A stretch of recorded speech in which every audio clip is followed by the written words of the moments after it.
you check the children? Show a little match sometimes. Hi, I'm Chucky. Wanna play? Sometimes. That is what You're gonna need a bigger boat. Hey everyone, welcome to the horror show. I'm Cecil Laird.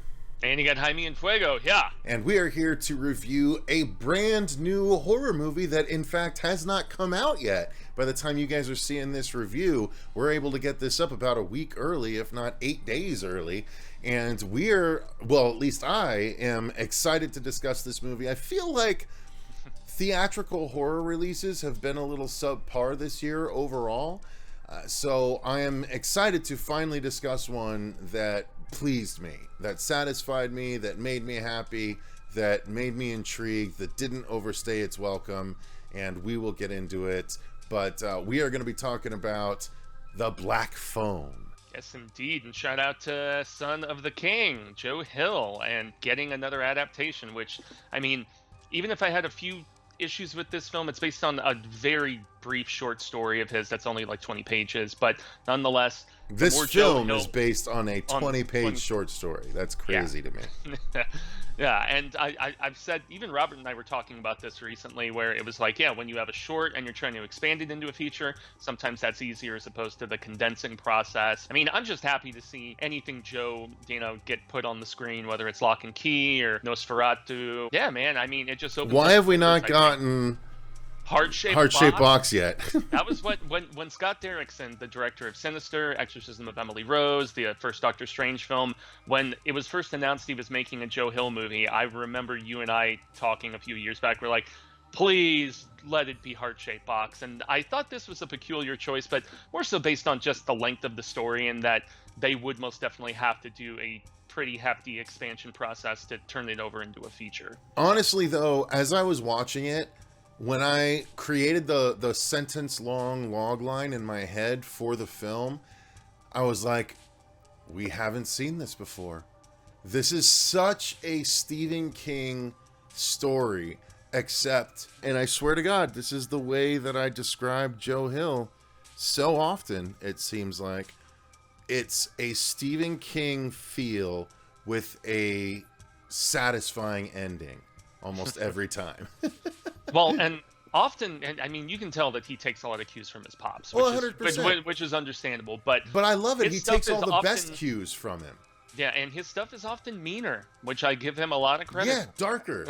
Yeah, big time. Absolutely. And this was kind of no exception, but when you boil down the log line of this movie, and I won't say what it is because it's not revealed in the trailer, but it has to do with what's on the black phone. The fact that it's about a kid, because this is revealed in the trailer, the fact that it's about an abducted child that is getting phone calls. You don't know what the phone calls are from, but when you consider who the phone calls are from, I'm like, how has no one thought of that movie before? Joe Hill finds ideas and blossoms. Yeah, nice. He blossoms these ideas that are like, that's a great idea for a horror thriller movie, for sure. And sometimes you don't really have to give a lot of explanation as to why something weird is happening. It just is. Right. You know? And that's the Stephen Kingness of it all. Like, you rarely get an explanation as to why the weird thing in the Stephen King film is the weird thing. The weird thing is there. There's usually a paranormal aspect in some way, shape, or form. Usually. Yeah. And so that's what I was hoping for with this. I'm not going to say whether I was rewarded or not as far as that goes, but I will say my overall thoughts were, I don't know that I would walk out saying I loved this movie, but I really, really very much enjoyed it. And, it's a tricky thing with me because I worry about things to do with children, now having two of them. And that part of it didn't get to me for this film, and I enjoyed it for what it was. What it was a really good self-contained thriller, and I really dug it for what it was, for sure. Yeah, it's tough when you've familiarized with the source material, like, beforehand, like I was, and because I read this initially about a decade ago probably, and then I re-listened to it on the drive because it's literally that short. I was listening to the Audible on my drive over, and I really enjoyed it, but I would be similar to you in saying that I didn't love it, but yet it did so much well, most notably from a performance standpoint. Ethan Hawke was terrific. The I kid, love the choices he made, the kid, persona that he created. yeah, it was incredibly unsettling, and most notably the fact that they brought Savini on to make these creepy ass masks. Like none of that's in the book, or the That short makes so much sense. short story. So they had to have a visual component that was more unsettling than. I as love that the character. mask reflected his moods. feelings. Yeah, his Yeah. moods. I loved that. Like when he was in the shadows and like testing at one point, and then the test is failed and he steps out of the shadow with a big frown. I was like, that's just fucking brilliant. Like I just loved those little touches. Yeah, Derrickson shot a great looking film, and Really, one of his better directed films, in my opinion. Agreed. And it's a semi bunker film, which I normally don't cotton to very much. And also the fact that he chose, as opposed to the original short, which was set in at the time in 2004 when it was published, modern times. The fact that he went a few decades back, I know that was probably a stylistic This was originally choice. published only 3 years after 9/11. Are you serious? 2004, yeah. Good God. Yeah, and I think that was when he published it, as opposed to, and he even says in the linear notes from. So this is actually collected in something Liner called notes? 20 liner notes. I always mispronounce that. The liner notes. Okay, he The gives linear some notes. insight. Yeah. In the liner notes, he gives some insight as to the creation process of this, and I found it so funny because in this movie they're trying to expand a short, but he was saying that when he was initially writing it and submitting it, it started out as being like around 50 pages, and then he trimmed it, and then he trimmed it more, and then he trimmed it more so that he could, actually have it in the right word count limit for some of the places where he was trying to get it put out there. And so the fact that it's now been expanded upon, I find kind of ironic and amusing to a degree in that I regard. wonder how different those extra 30 pages would have ended up making everything. You know what I mean? Well, there is a missing chapter that is an epilogue to it that's on, I believe it's on his website, and it's also in the release that I was just showing off. So, Oh, cool. yeah. Well, let's get into the story of it. So the story is about this little town, and it's set in is it the late 70s or 76, 78, I believe. Okay. But Denver, which very much does not look like Denver. I was reading they shot it in North Carolina. the age in which Danny Bonaducci was the sex symbol for young girls. as is mentioned in That's how I knew it was 70s. I was like, okay, that's even before my time. Holy shit.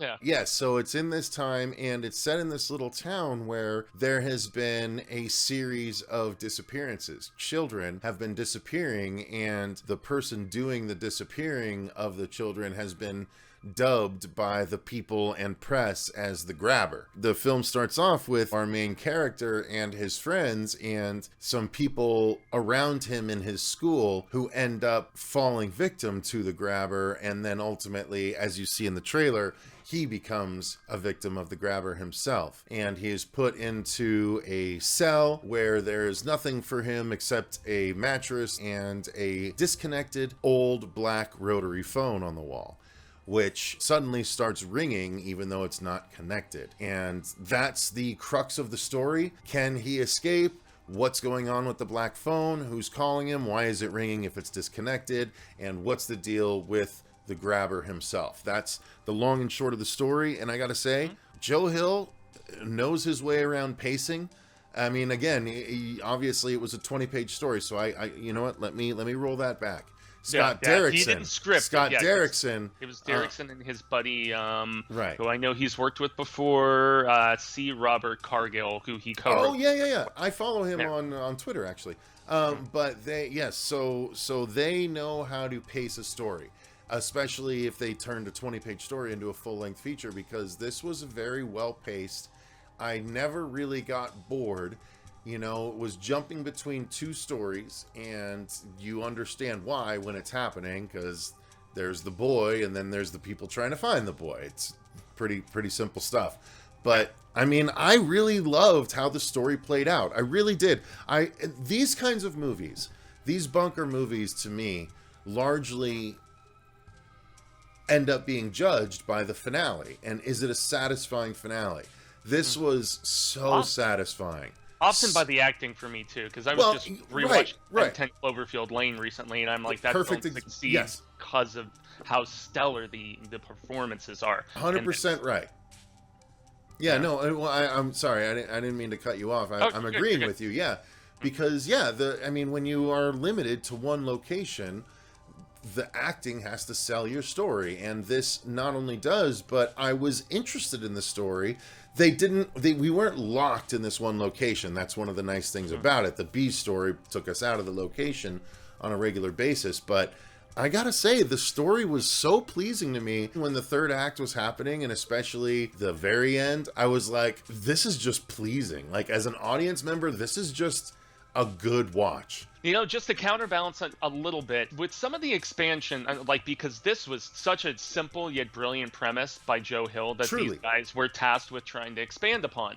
And that was where they brought in some of the tropes of alcoholic father and more stuff with bullies. Again, I was like, okay, we've seen That's very Kingian. our fair share of this. You know, we just saw it in Firestarter. You know, we just saw it in Stranger Things season 4, volume 1. Saw it in Stephen King's Yeah. It in 2017. Yeah. Yeah, exactly. So it did feel a little. I'm not going to go as far as to say contrived, because the film really gets going once. Look, bullying Hawk- always happens. Like, bullying is Yeah. unfortunately always de rigueur, you know? Yeah, I experienced my fair share of it. Me too. But yeah, I think it's because we've seen so much of it, like, really recently with a lot of, like, larger tentpole horror releases. Maybe I found that a little off-putting since none of that was in the book. I did like the fact that they incorporated sports aspect with him, and the fact that he played baseball and so on. Even though it's only just a short little point early on, the fact that they did carry that over, I enjoyed. And most notably, and this is, I mean, when we segue into the acting, I thought the brother-sister chemistry was really, really good in this. I did find the film tonally a little weird with some of its humor at times, most notably with a character we've seen in a few Derrickson films before. He was in It Chapter 2 as the adult version of Eddie, and I know he was in Sinister, and he was the lead, and he has an expanded version of a character from the short as well. And there was some times where they tried to veer into humor, you know, with some very profane things that the sister says and a few other bits, because the sister is mentioned like once in the short. I gotta say, it all played in the theater. It might not have played with me, but it played in the theater. Dude, they were laughs straight up. Like, when that girl is cussing and everyone is like, whoa, like, what the heck? And that was hilarious, though. It was where she's talking to the two investigator Big guys. Fucking, you know, like, that really landed with me. Yeah. But she's older than him in the short, and they dialed it back with her being really? younger. Yeah. Oh, yeah. that's interesting. I think the younger thing worked, though. I did too. I thought that was a very wise change, and yet that age dynamic and the just more developing of just their relationship, especially after there's a scene of a little bit of abuse and her just like putting her head on his shoulder. It was really sweet, and I thought was that great. they had really great chemistry together. They truly did. Yeah, the acting. You know what? That's a good transition into the acting, I think, because the two kids had a lot of weight to lift in this movie. Oh yeah, Finn especially, man, really. Yeah, good. well, the sister too.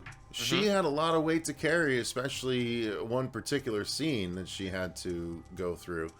Yeah. Yeah. You know what I mean? Like, the acting all around was great, and even characters that you weren't supposed to like necessarily. What I liked about the movie is there's a moment near the end that could very much undermine. I liked a lot of the choices that this film made.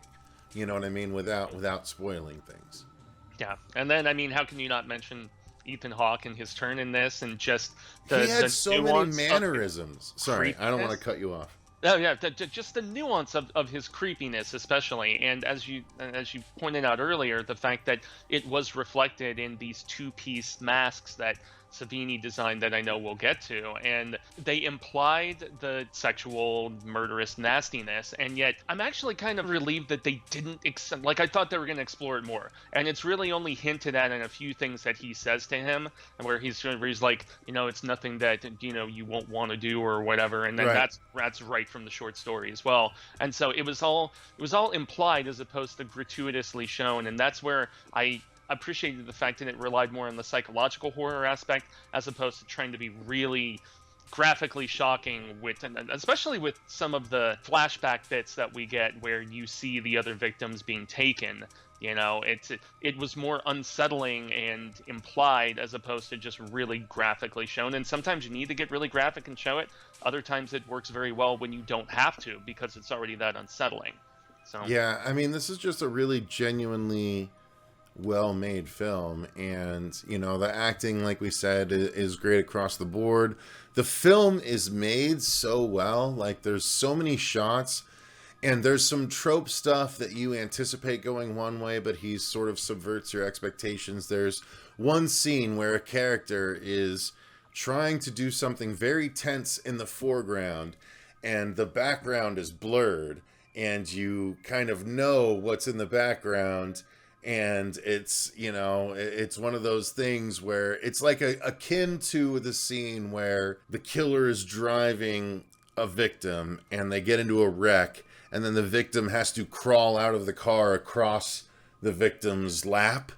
And like, you're worried about whether the killer's gonna, or sorry, the victim has to crawl across the killer's lap as the killer is passed out. Yeah, I'm thinking of the bit in Scream 2 specifically. Right. So there's a scene very much that did that, right? You know what scene I'm talking about. Oh yeah. And they did that so well. Like, the tension was palpable. And it was just so much great filmmaking that lends itself to thriller and horror. Like, there's a lot of horror aspects to this largely thriller film.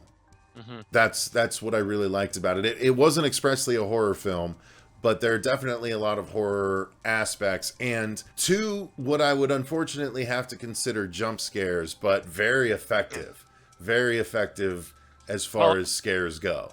Well, and there's one scene in the trailer, though, if I am going to, you know, echo a little bit of, another visual horror trope or something like that, is there's a scene in the trailer where there is a levitating body that is pretty much lifted right from The Conjuring, and so for that reason I was like... Oh, I forgot about that. That still unnerved the hell out of me. Oh, yeah. I thought, without spoiling stuff, I thought that those scenes with victims, I guess, without really getting into too much of it and spoiling stuff, I thought that those were well shot and very effective. Yeah, I know what you're referring to, yeah. And also because they weren't shown in focus very often, which I love that choice. Made them seem even more spectral in that regard, you know, so that was a really smart decision. And yeah, even just the design of the dilapidated nastiness of the, you know, where he's residing, and you know, after being kidnapped, I thought it was very much Blumhouse budget of of what you would expect, but also as dilapidated and disgusting. I mean, when he, like, seeing the water in the toilet and just stuff like that, and when he's clawing the tiles and what I love about it. Sorry, not to cut you off, but to back you up on what you're referring to, like this kind of movie, when it's done well, like, this is the horror thriller equivalent of an Indiana Jones movie, where you're setting little things up along the way, and oftentimes in the third act, all of these things that you've set up along the way come into play in order to achieve your goal by the end. Maybe Indiana Jones isn't the best. I just know that's one example. I'm sure there's a bunch of better examples. But nonetheless, that's the thing. Like, there's little pieces of the puzzle that are dropped along the way that come into play at the end that you wouldn't have necessarily guessed all of it would have come into play at the end. So that's the kind of story that I like, for sure. But I mean, it just shows that Derrickson is, you know, him and his DP did a hell of a job, you know, making something that was just visually pristine, and you know, just it had an essence of sophistication to it, which I think helps to elevate this sort of story a lot. I mean, it's a really well-drawn script, honestly. If it's expansion from a 20-page story, obviously the backbone is solid for sure. But to expand that into a full-length feature, you have to do some work. And I feel like everything felt very organic here. It didn't feel like it was a short story expanded into this. I feel like this was very much, like, to me, for whatever reason, my brain goes back to Phone Booth every now and again as a very good, self-contained, not overindulgent thriller. You know what I mean? And Joel Schumacher, man. A one-off. Yeah. A one-off, right? Like, one that doesn't necessitate a sequel, wouldn't make sense to have a sequel. It's just a really great one-off story that we don't need any more for it. It's just great, and it's well done and well told, and boom. Like, I will revisit The Black Phone. I think it's a great example of what it is. It's a story we haven't seen before somehow, even considering all of the genres that it is stepping into along the way. Yeah, I still do think it repeated itself a little much in the second act, just because in the original short, I mean, he's on the phone like once or twice as opposed to getting multiple calls, but that was how they were going to boost the runtime. And also they the all expansion felt of organic to me. Fair enough, but go ahead. Yeah, and from a musical standpoint, the fact that they set it in the 70s and they're using like music that I've heard in Dazed and Confused, Fox on the Run, and stuff like that. But the score was good too. There was some really was much intriguing more bits for the impressive. score. Yeah, There's a bit with a Pink Floyd song from Dark Side though. I where loved. Did you like that sequence? I did. I love that they used that part of the song. Like, that's a part of the song that no one ever really plays or points to, right? Like, I sure as hell do, but I love that. It's an instrumental bit from Dark Side, and I guess it did exemplify the mindset that It that absolutely character did. It was so in. mood setting. It was brilliantly used. Yeah. And I was so overjoyed that it wasn't like a Pink Floyd song that we've heard a million times over. It was using this. It's using this instrumental breakdown, right? That people don't normally focus on when they're talking about songs from Dark Side. Yeah, I mean, especially because it's sandwiched between two singles, in Time and Money, and so. Yeah, but it's a great interlude, and that was another one of the scenes where I thought tonally, I was like, okay, it's going a little too goofy, and I wasn't so sure. I disagree. But hey, art is subjective, as I always. Those were some of the bits where I was just like, okay, I think the tone is shifting, and it's getting a little too silly as opposed to the direness of the situation. But see, I disagree. I felt like it gave it a little bit of stylistic zhuzh. Yeah. I mean, from a sonic standpoint, for sure. Yeah. Well, let's talk about the effects. Yeah. I think that these were all brilliantly handled. I mean, there's not a shit ton of them, but the ones that we get definitely sell what they're trying to get across. And there's not a lot of digital effects. There's some digital camera manipulation at times, as far as blurring things in and out when you're trying to mimic someone waking up in a haze, that kind of thing. But otherwise, the effects were all very effective. Yeah, yes, indeed. And the few times that we did actually get a little bit of blood or whatever, like some of the bully scenes of faces getting punched in and stuff, I mean, it looked pretty convincing. And when the third act, like, final confrontation is really hitting hard, I thought that that was fantastically done, and you see a little bit of it in the trailer. But and also just back to the practical design of all those masks that Savini did. So I cool. thought that those are damn impressive, and he's been doing a lot of stuff. For decades now at this point. I'll still never forget our interactions with him at Mad Monster. So Yeah, so, I mean, honestly, guys, this is a very worthwhile movie for you to see. I really dug the hell out of The Black Phone. I think it's a great theatrical experience. You don't have to go to the theater to see it, but I think it's a really great theatrical experience. Yeah, and all of my gripes are honestly relatively minor, and in comparison with a lot of other adaptations of material that I mean, I didn't have a fondness for the short story really because it was so brief and simple, and so warts and all, I was really impressed with this, especially from an acting and from a stylistic standpoint. Yeah, for sure. So, guys, get your eyeballs rather on The Black Phone. I think it's very much worth your time, worth your money if you're going to the theater, worth the experience. Definitely go and check it out. Thank you guys very much for watching the review. Let us know in the comments down below if you did see it, what you think of it. I'd be very much interested to know y'all's opinion. Thank you to all of our patrons for supporting the channel the way that you do. We greatly, greatly appreciate it. Until next time, though, I've been Cecil Laird. And gracias. I've been Jaime and Fuego. And remember, stay scared.